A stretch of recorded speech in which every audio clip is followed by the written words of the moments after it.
ಇವತ್ತ ನಿಫ್ಟಿ ಮತ್ತು ಸೆನ್ಸೆಕ್ಸ್ 1% ಗಿಂತ ಹೆಚ್ಚಿರೈತಿ. ಕ್ರೂಡ್ ಆಯಿಲ್ ಬೆಲೆನು 5% ಅಲ್ಲೇ ಕುಸಿದೈತಿ. ಮತ್ತು ಓವರ್ ಆಲ್ ಸ್ಟಾಕ್ ಮಾರ್ಕೆಟ್ ಪರಿಸ್ಥಿತಿ ನೋಡ್ರ ಬಾಳ ಒಳ್ಳೇದೈತಿ. ಅದ ಕಾರಣ ಇವತ್ತ ಮಾರ್ಕೆಟ್ ಎಷ್ಟೆಷ್ಟು ಪರ್ಸೆಂಟೇಜ್ ಏರೈತಂತ ನೋಡೋಣ. ಮತ್ತೆ ಅದಕ್ಕೆ ಏರೈತೆ, ಅದರಿಂದ ಏನ್ ಕಾರಣಗಳಿದಾವಂತ ಅದ್ರ ಬಗ್ಗೆ ತಿಳ್ಕೊಳ್ಳೋಣ. ಮತ್ತೊಬ್ರು ಹೂಡಿಕೆದಾರರಾಗಿ ಈ ಬುಲ್ ಮಾರ್ಕೆಟ್ ಅನ್ನ ಸೆಲೆಬ್ರೇಟ್ ಮಾಡ್ಬೇಕೋ ಬ್ಯಾಡೋ, ಏನ್ ಇವತ್ತಿಂದ ಏರಾಕ್ ಸ್ಟಾರ್ಟ್ ಆಗೈತಿ, ಇದೇ ತರ ಮುಂದನು ಏರ್ತೈತೋ ಇಲ್ಲೋ, ಏನ್ ಮತ್ ಮುಂದನು ಕುಸಿತ ಬರ್ಬೋದೇನಂತ ಅವ್ರ ಬಗ್ಗೆನು ಡಿಟೇಲ್ದಾಗ ಸರಳವಾಗಿ ನಾವು ತಿಳ್ಕೊಳ್ಳೋಣ. ಅದ ಕಾರಣ ವಿಡಿಯೋ ಬಹಳ ಇಂಪಾರ್ಟೆಂಟ್ ಆಗ್ತೈತಿ. ವಿಡಿಯೋನ ಸ್ಕಿಪ್ ಮಾಡಲ್ದ ಫುಲ್ ವಿಡಿಯೋನ ನೋಡ್ರಿ. ಮತ್ತ ವಿಡಿಯೋಗ ಲೈಕ್ ಮಾಡಿರ್ಲಿದ್ರೆ ಲೈಕ್ ಮಾಡ್ರಿ, ಚಾನಲ್ಗ ಸಬ್ಸ್ಕ್ರೈಬ್ ಮಾಡಿರ್ಲಿದ್ರೆ ಸಬ್ಸ್ಕ್ರೈಬ್ ಮಾಡ್ರಿ, ಥ್ಯಾಂಕ್ ಯು ಅಂತ ಕಮೆಂಟ್ ಮಾಡ್ರಿ. ನೋಡ್ಬೋದು ಇವತ್ತು ನೀವು ನಿಫ್ಟಿದ ನಾವ ಪರಿಸ್ಥಿತಿ ನೋಡ್ರ, ನಿಫ್ಟಿ 0.96% ಏರಿ 23,995ಕ ಕ್ಲೋಸಿಂಗ್ ಕೊಟ್ಟೈತಿ. 24,000 ಲೆವೆಲ್ ಕೆಳಗನ ಐತ್ರಿ.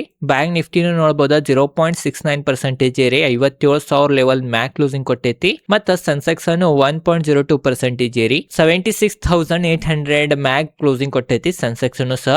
ಮತ್ತ mid cap index 0.09% air closing ಕೊಟ್ಟೈತಿ. ಸ್ಮಾಲ್ ಕ್ಯಾಪ್ ಇಂಡೆಕ್ಸ್ ಅನ್ನು 1.27% ಏರಿ ಕ್ಲೋಸಿಂಗ್ ಕೊಟ್ಟೈತಿ. ಇವತ್ತ ಮಾರ್ಕೆಟ್ ಓವರ್ ಆಲ್ ಬುಲ್ಲಿಶ್ ಐತ್ರಿ.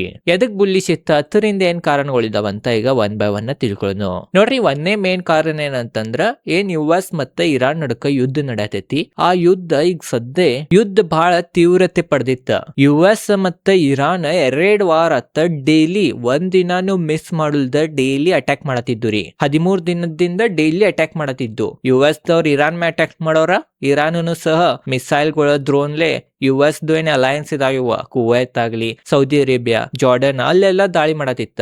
ಅದ ಕಾರಣ ಎರಡು ದೇಶದ ನಡಕ ಯುದ್ಧದ ತೀವ್ರತೆ ಬಹಳ ಹೆಚ್ಚಾಗಿತ್ತ. ಅದನ್ನ ನೋಡ್ರೆ ಈಗೇನ್ ಯುದ್ಧ ನಿಲ್ಲಂಗಿಲ್ಲ ಅನ್ನೋ ಕಾರಣದಿಂದ ಕ್ರೂಡ್ ಆಯಿಲ್ ಬೆಲೆ $100 ಸಮೀಪ ಟಚ್ ಆಗಿತ್ರಿ. ಅದ ಕಾರಣ ಇದೊಂದ್ ಬಹಳ ದೊಡ್ಡ ನೆಗೆಟಿವ್ ಪಾಯಿಂಟ್ ಆಗಿತ್ತ. ಬಟ್ ಏನ್ ವೀಕೆಂಡ್ ಇತ್ತ, ಈ ವೀಕೆಂಡ್ ದಾಗ ಒಂದ್ ಸರ್ಪ್ರೈಸಿಂಗ್ ಆಗ್ಬಿಡ್ತ್ರಿ. ಅದೇನಂತಂದ್ರ ಎರಡು ದೇಶಗಳ ಏನು ಒಪ್ಪಂದ ಆಗುಲ್ದ ಏನು ಆಗುಲ್ದ ಅವ್ರವ್ರನ್ನ ಯುದ್ಧ ನಿಲ್ಲಿಸ್ಬಿಟ್ರ. US ಅನ್ನು ಇರಾನ್ ಮೇಲೆ ದಾಳಿ ಮಾಡ್ಲಿಲ್ಲ, ಇರಾನ್ ಅನ್ನು US ಮ್ಯಾಗ ದಾಳಿ ಮಾಡ್ಲಿಲ್ಲ. 13 ದಿನ ಕಂಟಿನ್ಯೂ ಮಾಡತ್ತಿದ್ದು. ಬಟ್ ವೀಕೆಂಡ್ ದಾಗ ಎರಡು ದೇಶಗಳು ಎರಡರ ಮ್ಯಾಗನು ದಾಳಿ ಮಾಡ್ಲಿಲ್ಲ. ಅದ ಕಾರಣ ಮಾರ್ಕೆಟ್ ಇದನ್ನ ಪಾಸಿಟಿವ್ ತಗೊಂತ ಕ್ರೂಡ್ ಆಯಿಲ್ ಬೆಲೆ ಇದ ಒಂದು ಕಾರಣದಿಂದ ಒಮ್ಮೆ ಕುಸಿತ 5%. ಈ ಕರೆಂಟ್ ನೀವು ನೋಡಬಹುದ, ಕ್ರೂಡ್ ಆಯಿಲ್ ಬಹಳನ ಕುಸಿದೈತಂತ ನಾವ ಅನ್ಬೋದ. ಅತ್ರಾಗನು ಮತ್ತೊಂದನ್ನು ರೀಸನ್ ಏನಂತಂದ್ರ ಕ್ರೂಡ್ ಆಯಿಲ್ ಬೆಲೆ ಕುಸಿದ್ರಿಂದರೆ ಒಳ್ಳೇದಾತನ ಆತ ಭಾರತದ ಮಾರುಕಟ್ಟೆಗ. ಮತ್ ಇವತ್ತ IT ಕಂಪ್ನಿಗಳನ್ನು ಬಹಳ ಒಳ್ಳೆ ಪರ್ಫಾರ್ಮ್ ಮಾಡಿದಾವ. IT ಕಂಪ್ನಿಗಳೇನ ವೀಕ್ ಪರ್ಫಾರ್ಮ್ ಮಾಡತ್ತಿದ್ದು, ಕುಸ್ತಾತಿದ್ದು, ಅವು ಸಹ ಈಗ ಬೌನ್ಸ್ ಬ್ಯಾಕ್ ಮಾಡಿದ್ದಾವ. ಆ ಒಂದ್ ಕಾರಣದಿಂದನೂ ಪಾಸಿಟಿವ್ ಆತಂತ ನಾವ್ ಅನ್ಬೋದ. ಕರೆನ್ಸಿನ ಇವತ್ತ ಸಪೋರ್ಟ್ ಕೊಟ್ಟೈತಿ. ರುಪೀಸ್ ಡಾಲರ್ ವಿರುದ್ಧ ಸ್ಟ್ರಾಂಗ್ ಆಗೈತಿ. ಅದ ಕಾರಣ ಇವತ್ ಮಾರ್ಕೆಟ್ ಈ ತರ ಇರುತ್ತಂತ ನಾವ್ ಅನ್ಬೋದ. ಮತ್ತೊಂದ್ ಏನಂತಂದ್ರ ಕ್ರೂಡ್ ಆಯಿಲ್ ಸೆನ್ಸಿಟಿವ್ ಸ್ಟಾಕ್ಸ್ ಏನಿದಾವ ಅಂತಂದ್ರ ಏನ್ ಕ್ರೂಡ್ ಆಯಿಲ್ ರಾ ಮಟೀರಿಯಲ್ ತರ ಉಪಯೋಗಿಸ್ತಾರ. ಪೇಂಟ್ ಕಂಪ್ನಿಗಳ ಮತ್ ಹಲವಾರು ಕಂಪ್ನಿಗಳ ಕ್ರೂಡ್ ಆಯಿಲ್ ಅನ್ನ ರಾ ಮಟೀರಿಯಲ್ ಆಗಿ ಉಪಯೋಗಿಸ್ತಾವ. ಅದ ಕಾರಣ ಅಂತ ಕಂಪ್ನಿಗಳಿಗೆ ಕ್ರೂಡ್ ಆಯಿಲ್ ಕುಸಿತಂದ್ರ ಒಂಥರ ಬೋನಸ್ ಇದ್ದಂಗ, ಅವ್ರದ ಮಾರ್ಜಿನ್ ಇಂಪ್ರೂವ್ ಆಗ್ತಾವ. ಅದ ಕಾರಣ ಅಂತ ಕಂಪ್ನಿಗಳನ್ನು ಇವತ್ ಬಹಳ ಒಳ್ಳೆ ಪರ್ಫಾರ್ಮ್ ಮಾಡಿದ್ದು. ಯಾಕಂದ್ರ ಕ್ರೂಡ್ ಆಯಿಲ್ 5% ಗಿಂತ ಹೆಚ್ಚ ಕುಸಿದ್ರಿಂದ. ಮತ್ ನಾವ ಗ್ಲೋಬಲ್ ಮಾರ್ಕೆಟ್ ಪರಿಸ್ಥಿತಿ ನೋಡ್ಬೋದ. US ಮಾರ್ಕೆಟ್ ಅನ್ನು ಪಾಸಿಟಿವ್ ನ ಇದ್ದು ರೀ ನಿನ್ನೆ ದಿನ. ಯುರೋಪಿಯನ್ ಮಾರ್ಕೆಟ್ ಅನ್ನು ಪಾಸಿಟಿವ್ ಇದಾವ ಈ ಕರೆಂಟ್. ಏಷ್ಯನ್ ಮಾರ್ಕೆಟ್ ದಾಗ ಮಿಕ್ಸ್ ರಿಯಾಕ್ಷನ್ ಇತ್ತ. ಜಪಾನ್ ಮಾರ್ಕೆಟ್ ಅನ್ನು ಹಸಿರೈತಿ, ಸಿಂಗಾಪುರ್ ಮಾರ್ಕೆಟ್ ಹಸಿರೈತಿ. ಮತ್ತ ಕೊರಿಯಾ ಮಾರ್ಕೆಟ್ ಅನ್ನು 0.96% ಏರಿ ಕ್ಲೋಸಿಂಗ್ ಕೊಟ್ಟೈತಿ. ಅದ ಕಾರಣ ಇದು ಪಾಸಿಟಿವ್ ಆತ. ಆ ಒಂದ್ ಕಾರಣದಿಂದನು ಮಾರ್ಕೆಟ್ ಇವತ್ತು ಈ ತರ ಏರಿದಾವ. ಅಥವಾ ಗ್ಲೋಬಲ್ ಮಾರ್ಕೆಟ್ ದಾಗನು ಎಲ್ಲಾ ಪಾಸಿಟಿವ್ ನ ಇರೋ ಕಾರಣ ಮಾರ್ಕೆಟ್ ಇವತ್ತು ಈ ತರ ಏರಿದಾವ ಅಂತ ನಾವ್ ಅನ್ಬೋದ. ಅದ್ರಾಗ ಮೇನ್ US ಏನ್ ಫ್ಯೂಚರ್ ನೋಡ್ಬೋದು ನೀವು, ಡೌ ಜೋನ್ಸ್ ಫ್ಯೂಚರ್ ಅಂತ ನಾವ ಅದ್ ಕರೆಂಟ್ ಈಗ 1% ಗಿಂತ ಹೆಚ್ಚಿರೈತಿ. ಅದ ಕಾರಣ 1.08% ಕರೆಂಟ್ ಇರಿದ್ರಿಂದನು ಭಾರತದ ಮಾರುಕಟ್ಟೆ ಈ ತರ ಏರಿಯಾ ಕ್ಲೋಸಿಂಗ್ ಕೊಟ್ಟಾವಂತ ನಾವ್ ಅನ್ಬೋದ. ಮತ್ ನಾವು ಸೆಕ್ಟರಲ್ ಪರ್ಫಾರ್ಮೆನ್ಸ್ ನೋಡ್ಬೋದು. ಇವತ್ತು ಆಟೋ ಇಂಡೆಕ್ಸ್ ನಾಗನು ಬಹಳ ಬಾಯಿಂಗ್ ಇತ್ತು. ಇವತ್ತು ಆಟೋ ಇಂಡೆಕ್ಸ್ ಅನ್ನು 1.60% ಇರೈತಿ. ಬ್ಯಾಂಕ್ ನಿಫ್ಟಿ 0.69% ಇರೈತಿ. ಫೈನಾನ್ಷಿಯಲ್ ಸರ್ವಿಸಸ್ 0.83% ಇರೈತಿ. FMCG 1.04% ಇರೈತಿ. ಮತ್ತ ನಿಫ್ಟಿ IT 2.34% ಇರೈತಿ. ಇದು ಇವತ್ ಪಾಸಿಟಿವ್ ಆತ್ ಮಾರುಕಟ್ಟೆಗ. ಈ ಸೆಕ್ಟರ್ ಅನ್ನು ಇವತ್ ಮಾರ್ಕೆಟ್ ಸಪೋರ್ಟ್ ಕೊಟ್ಟೈತೆ ಅಂತ ನಾವ್ ಅನ್ಬೋದ. ನಿಫ್ಟಿ IT ಅದಕ್ಕೆ ಇರತನಾಗ ಮೇನ್ ಕಾರಣ ಏನಂತಂದ್ರ ಆಲ್ರೆಡಿ ಬಹಳ ಕುಸ್ತಾವ, ವ್ಯಾಲ್ಯೂಯೇಷನ್ ಬಹಳ ಇಂಟ್ರೆಸ್ಟಿಂಗ್ ಅನ್ಸತ್ತವ. ಅದ ಕಾರಣ ಕೆಳಗಿನ ಲೆವೆಲ್ ಮ್ಯಾಗ ಸ್ವಲ್ಪ ಬಾಯಿಂಗ್ ಬಂದಿರಬಹುದು. ಅದ ಕಾರಣ ಬೌನ್ಸ್ ಬ್ಯಾಕ್ ಆಗೈತೆ ಅಂತ ನಾವ್ ಅನ್ಬೋದು ಇವತ್ತು nifty IT index. Media index 2.39% ಇರೈತಿ. ಮೆಟಲ್ 0.60% ಇರೈತಿ. ಫಾರ್ಮಾ 1.56% ಇರೈತಿ. PSU ಬ್ಯಾಂಕ್ 0.22% ಇರೈತಿ. ರಿಯಾಲಿಟಿ 2.28% ಇರೈತಿ. ಪ್ರೈವೇಟ್ ಬ್ಯಾಂಕ್ 0.42% ಇರೈತಿ. ಹೆಲ್ತ್ ಕೇರ್ 1.46% ಇರೈತಿ. Consumer durable 0.46% ಇರೈತಿ.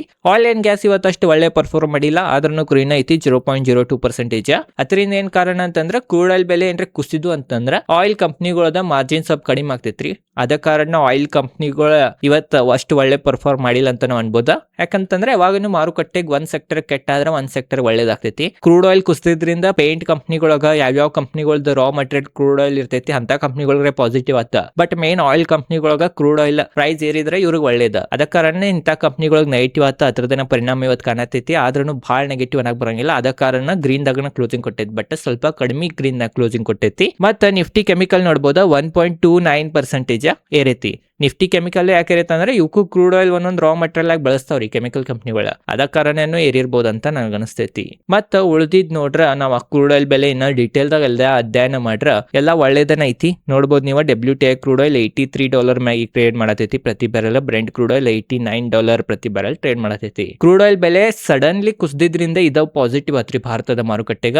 ಯಾಕಂದ್ರೆ ಭಾರತ 80 to 90% ಕ್ರೂಡ್ ಆಯಿಲ್ ಅನ್ನ ಇಂಪೋರ್ಟ್ ಮಾಡ್ಕೋತೈತಿ. ಎಷ್ಟು ತುಟ್ಟಿ ಆಗ್ತೈತಿ ಅಷ್ಟು ರುಪೀಸ್ ವ್ಯಾಲ್ಯೂ ಹತ್ರದ ಕಳ್ಕೋತೈತಿ, ರುಪೀಸ್ ವೀಕ್ ಆಗ್ತೈತಿ. ಅದ ಕಾರಣ ಈ ಕ್ರೂಡ್ ಆಯಿಲ್ ಸ್ವಲ್ಪ ಕುಸಿದ್ರಿಂದ ರುಪೀಸ್ ಸ್ಟ್ರಾಂಗ್ ಐತಿ ಡಾಲರ್ ವಿರುದ್ಧ. ಅದ ಕಾರಣ ಕ್ರೂಡ್ ಆಯಿಲ್ ಬೆಲೆ ಇನ್ನೊಂದಿಷ್ಟು ಕುಸಿದ್ರ ಬಹಳ ಒಳ್ಳೇದ. $80 ಕೆಳಗ್ ಬರ್ಬೇಕ ಅಂದ್ರ ಭಾರತದ ಮಾರುಕಟ್ಟೆಗ ಒಳ್ಳೇದ. ಯಾಕಂತಂದ್ರೆ ಇದೇ ತರ ಏನ್ರೆ ಕ್ರೂಡ್ ಆಯಿಲ್ ಬೆಲೆ ಏರ್ಕೊಂತಾನ ಹೋತಂದ್ರ ಭಾರತದ ಆರ್ಥಿಕತೆ ಮ್ಯಾಗ ಬಹಳ ಕೆಟ್ಟ ಪರಿಣಾಮ ಬೀಳ್ತೈತಿ. ಯಾವ ತರ ಬೀಳ್ತೈತಿ ಅಂತಂದ್ರ ಕ್ರೂಡ್ ಆಯಿಲ್ ಬೆಲೆ ಏನ್ರೆ ತುಟ್ಟಿ ಆತಂತಂದ್ರ ಇನ್ಫ್ಲೇಷನ್ ಹೆಚ್ಚಾಗ್ತೈತಿ ಭಾರತದಾಗ. ಇನ್ಫ್ಲೇಷನ್ ಹೆಚ್ಚಾತಂತಂದ್ರ ಏನ್ RBI ಐತಿ ಅದ ಇಂಟ್ರೆಸ್ಟ್ ರೇಟ್ ಅನ್ನ ರೆಪೋ ದರವನ್ನ ಕಡಿಮೆ ಮಾಡಂಗಿಲ್ಲ. ರೆಪೋ ದರ ಏನ್ರೆ ಕಡಿಮೆ ಮಾಡ್ಲಿಲ್ಲ ಅಂತಂದ್ರೆ ಇದ ಭಾರತದ ಸ್ಟಾಕ್ ಮಾರ್ಕೆಟ್ ದೃಷ್ಟಿಯಿಂದ ಬಹಳ ದೊಡ್ಡ ನೆಗೆಟಿವ್ ಪಾಯಿಂಟ್ ಆಗ್ತೈತಿ. ಒಂದ್ಸಲ ರೆಪೋ ದರ ಏನ್ರೆ ಏರ್ಸಿರ ಅಂತಂದ್ರ ಗ್ರೋತ್ ಸ್ವಲ್ಪ ಸ್ಲೋ ಆಗ್ತೈತ್ರಿ. ಏನ್ ದೇಶದ ಗ್ರೋತ್ ಆಗ್ತಿರ್ತೈತಿ ಅದ ಸ್ಲೋ ಆಗ್ತೈತಿ. ಅದ ಕಾರಣ ಇನ್ಫ್ಲೇಷನ್ ಏರ್ಬಾರ್ದ. ಮತ್ತ ರುಪೀಸ್ ಅನ್ನು ಇದ ಒಂದ್ ಕಾರಣದಿಂದ ವೀಕ್ ಆಗತೈತಿ. FIs ಸೆಲ್ಲಿಂಗ್ ಅನ್ನು ಕಂಟಿನ್ಯೂ ಸ್ಟಾರ್ಟ್ ಏನೈತಿ, ಅದು ಒಂದ್ ಕಾರಣದಿಂದನು ರುಪೀಸ್ ವೀಕ್ ಆಗತೈತಿ. ಬಟ್ ನಿನ್ನೆ ವಿಡಿಯೋನ ಹೇಳಿದ್ನಿ ಇವತ್ ಮಾರುಕಟ್ಟೆ ಗ್ರೀನ್ ದಾಗನ ಇರ್ತೈತಿ ಅಂತ, ಅದ ತರ ಗ್ರೀನ್ ದಾಗನ ಐತಿ. ಬಟ್ ಮೇನ್ ಏನಂತಂದ್ರ ಇದೊಂದ್ ಶಾರ್ಟ್ ಟರ್ಮ್ ಸಂಬಂಧ ಕ್ರೂಡ್ ಆಯಿಲ್ ಅದು ಕುಸ್ದಾವ್ ಅಂತ ನಾವು ಅನ್ಬೋದ. ಇದೊಂದ್ ಪರ್ಮನೆಂಟ್ ಉಪಾಯ ಇಲ್ಲ ಅಥವಾ ಇಲಾಜ್ ಇಲ್ಲ ಅಂತ ನಾವು ಅನ್ಬೋದ. ನೋಡ್ರಿ ಇದೇನ್ ಕ್ರೂಡ್ ಆಯಿಲ್ ಬೆಲೆ ಇಷ್ಟು ಒಮ್ಮೆ ಕುಸ್ದೈತಿ ಇವತ್ತ. ಇದರಿಂದ ಮೇನ್ ಕಾರಣ ಏನಂತಂದ್ರ USA ಇರಾನ್ ಮ್ಯಾಗ ಏನ್ 13 ದಿನ ಆತ ಡೈಲಿ ದಾಳಿ ಮಾಡತಿತ್ತ. ಆ ದಾಳಿ ಈ ವೀಕೆಂಡ್ ನಾಗ ನಿಲ್ಸೈತಿ ಅಂತ ಒಂದ್ ಕಾರಣದಿಂದ ಕ್ರೂಡ್ ಆಯಿಲ್ ಬೆಲೆ ಕುಸ್ದೈತ್ರಿ. ಬಟ್ ಯುದ್ಧ ನಿಂತೈತಂತ ಕ್ರೂಡ್ ಆಯಿಲ್ ಬೆಲೆ ಕುಸ್ದಿಲ್ಲ. ಅದ ಕಾರಣ ಮತ್ USA ಏನ್ರೆ ಯುದ್ಧ ಸ್ಟಾರ್ಟ್ ಮಾಡಿತ್ತ, ಮತ್ ದಾಳಿ ಸ್ಟಾರ್ಟ್ ಮಾಡಿತ್ತಂದ್ರ ಇದ್ ಮತ್ತ ಎರಡನಬೋದ. ಅದ ಕಾರಣ ಈಗ ಮಾರ್ಕೆಟ್ ಬುಲ್ ರನ್ ಸ್ಟಾರ್ಟ್ ಆತಂತ ಪ್ರೆಡಿಕ್ಟ್ ಮಾಡೋದು ಬಹಳ ಕಠಿಣ. ಇನ್ನ ಬಹಳ ಅನ್ಸರ್ಟನಿಟಿಗಳು ಇದಾವ. ಯುದ್ಧ ಇನ್ನ ನಿಂತಿಲ್ಲ, ಬರೀ ಈಗ ವಿಶ್ರಾಂತಿ ತಗೊಂಡೈತಿ, ಪಾಸ್ ತಗೊಂಡೈತಿ ಯುದ್ಧ. ಅದ ಕಾರಣ ಒಂದ್ಸಲ ಯುದ್ಧ ಆಫಿಷಿಯಲಿ ಎಂಡ್ ಆತಂದ್ರನ ನಾವ ಈ ಕ್ರೂಡ್ ಆಯಿಲ್ ಬೆಲೆ ಮ್ಯಾಗ ನಂಬೋದ ಮತ್ತೆ ಈ ಮಾರ್ಕೆಟ್ ರ್ಯಾಲಿ ಮ್ಯಾಗ ನಂಬೋದ. ಆದ್ ಬಿಟ್ರೆ ಈಗ ಬರೀ ಇದ ಏರೋದ ಇಳಿಯೋದ ಸ್ಪೆಕ್ಯುಲೇಷನ್ ಅನ್ನ ಅಂತ ನಾವ ಅನ್ಬೋದ. ಮೇನ್ ಏನಂತಂದ್ರ ಇಂತ ಅನ್ಸರ್ಟನಿಟಿದು ಏನ್ ದಿನಗಳು ಇರ್ತಾವ ಮಾರ್ಕೆಟ್ನಾಗ, ಏನ್ ಹೇಳಕ್ ಬರಂಗಿಲ್ಲ. ಯಾವಾಗೂ ಗ್ಯಾಪ್ ಅಪ್ ಆಗ್ತಾವ, ಯಾವಾಗೂ ಗ್ಯಾಪ್ ಡೌನ್ ಆಗ್ತಾವ. ಅದ ಕಾರಣ ಅಂತ ಮಾರ್ಕೆಟ್ ದಾಗಿಂದ ನೀವು ದೂರ ಇರ್ಬೇಕ. ಓವರ್ ನೈಟ್ ಪೊಸಿಷನ್ ಗಳನ್ನ ಯಾವಾಗೂ ಬಾಯ್ ಮಾಡಬಾರ್ದ. ನೀವು ಒಬ್ಬರ ಟ್ರೇಡರ್ ಇದ್ರ ಈಗ ಮಂಡೇ ಯಾರೇ ಪುಟ್ ಪೊಸಿಷನ್ ತಗೊಂಡ್ ಕುಂತೀರಂತಂದ್ರ ಅವ್ರ ಪಾಪ ಎಲ್ಲಾ ಲಾಸ್ ಅನ್ನ ಮಾಡ್ಕೊಂಡ್ರಿ. ಅದ ಕಾರಣ ಇಂತ ಮಾರುಕಟ್ಟೆ ಸಮಯದಾಗ ನೀವು ಯಾವಾಗೂ ಓವರ್ ನೈಟ್ ಪೊಸಿಷನ್ ಗಳನ್ನ ಹೋಲ್ಡ್ ಮಾಡಬೇಡ್ರಿ. ಓವರ್ ಆಲ್ ಇದೇ ಇತ್ತ. ಈ ವಿಡಿಯೋನ ಎಲ್ಲಾ ಡೀಟೇಲ್ ದಾಗ ನಿಮ್ಗೆ ಗೊತ್ತಾಗಿರ್ಬೋದು ಅಂತ ನನಗನಿಸ್ತೈತಿ. ಮೇನ್ ಇವತ್ ಮಾರ್ಕೆಟ್ ಏರೈತಿ, ಇದು ಒಳ್ಳೇದ. ಬಟ್ ಇದೇ ತರ ಮುಂದೂ ಇರ್ತೈತೆ ಅಂತ ಹೇಳಕ್ ಬರಂಗಿಲ್ಲ. ಯಾಕಂತಂದ್ರೆ ಯುದ್ಧ ಆಫಿಷಿಯಲಿ ಎಂಡ್ ಆಗಿಲ್ಲ. ಇದ್ರ ಬಗ್ಗೆನೂ ನಿಮ್ಗೆ ಗೊತ್ತಾಗಿರ್ಬೋದು. ಓವರ್ ಆಲ್ ಇದೈತಿ ಇವತ್ತಿನ ವಿಡಿಯೋ ಚಲೋ ಲೈಕ್ ಮಾಡ್ರಿ. ಮತ್ತ ನನ್ನ ಹಿಂದಿನ ವಿಡಿಯೋಗಳನ್ನ ನೀವು ಹೋಗಿ ನೋಡ್ಬೋದ.